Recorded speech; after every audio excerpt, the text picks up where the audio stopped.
और यही नहीं, बच्चे के पिता भी आपका सहयोग कर सकते हैं बच्चे को दूध पिलाने में।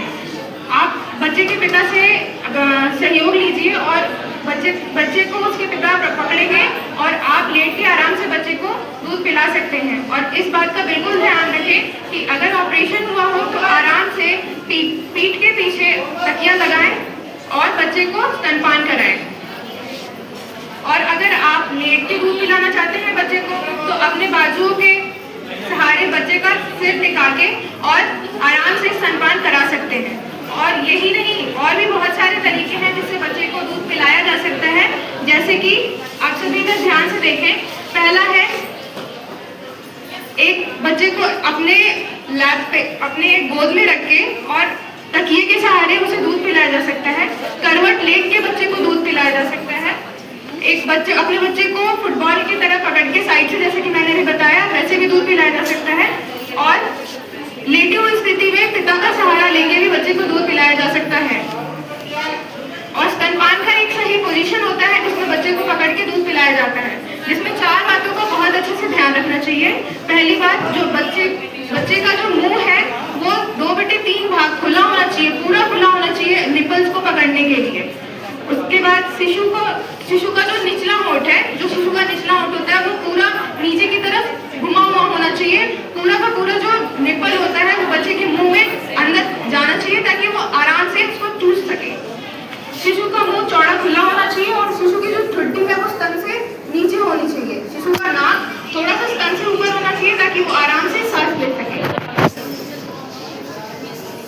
शोभा, तुम्हारा बच्चा तो 2.5 किलो का हुआ था, तंदुरुस्त हुआ था, अब क्या हुआ? देखो बेचारा घबरा गया, हाथ पाँव देखो एकदम। दीदी, जब हम अस्पताल में भर्ती थे ना, तब हमें बताया गया था कि जन्म के 10 दिन तक उसका वजन कम होगा, लेकिन अभी भी कम ही है, बढ़ ही नहीं रहा है। हाँ, जन्म के 10 दिन तक तो बच्चे का वजन कम होता है, लेकिन उसके बाद बढ़ता भी है।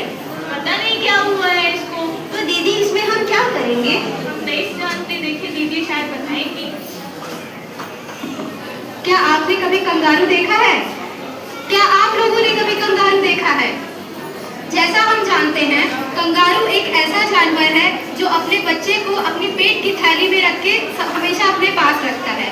उसी प्रकार होता है kangaroo mother care. Kangaroo mother care एक विशेष प्रकार की ऐसी सरल प्रक्रिया है जो कि कम वजन वाले बच्चों के लिए की जाती है। इसमें माता या देखभाल करता अपनी त्वचा का संपर्क बच्चे की त्वचा से कराते हैं।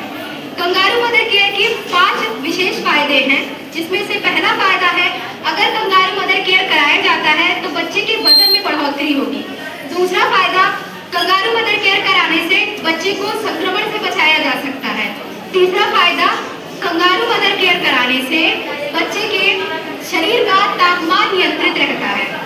चौथा फायदा है, कंगारू मदर केयर कराने से बच्चे या देखभाल करता और माँ के बीच में भावनात्मक संबंध मजबूत होता है। और पांचवा, कंगारू मदर केयर कराने से माँ का स्तनपान और दूध में वृद्धि होती है। अच्छा, कंगारू मदर केयर कराने का समय क्या हो सकता है? कम से कम 1 घंटा और ज्यादा से ज्यादा 24 घंटे तक हम कंगारू मदर केयर बच्चे को करा सकते हैं। यह आवश्यक नहीं है कि कंगारू मदर केयर सिर्फ माँ ही कराए, परिवार का कोई और सदस्य भी कंगारू मदर केयर बच्चे को करा सकता है। वो पिता भी हो सकता है, सास भी हो सकती है, या घर का कोई और सदस्य।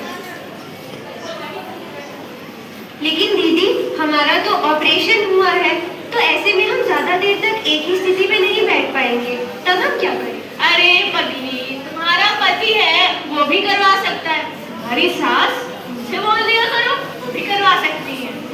हाँ जी, तो जैसा भी आपने सुना कि कंगारू मदर केयर सिर्फ माँ ही नहीं बल्कि उसका पिता भी करा सकता है। मतलब कि जैसे मैं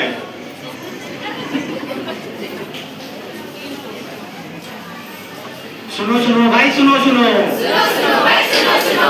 माँ और बच्चे के स्वास्थ्य के लिए स्तनपान कराने से पहले स्वच्छता बनाए रखना बहुत ही आवश्यक है, क्योंकि नवजात शिशु में संक्रमण का खतरा बना रहता है। स्तनपान कराने से पहले अपने स्तनों को 2 से 3 बार दिन में साफ पानी से साफ करें। उसके पश्चात किसी कपड़े से सुखा लें, उसके बाद ही बच्चे को स्तनपान कराएं।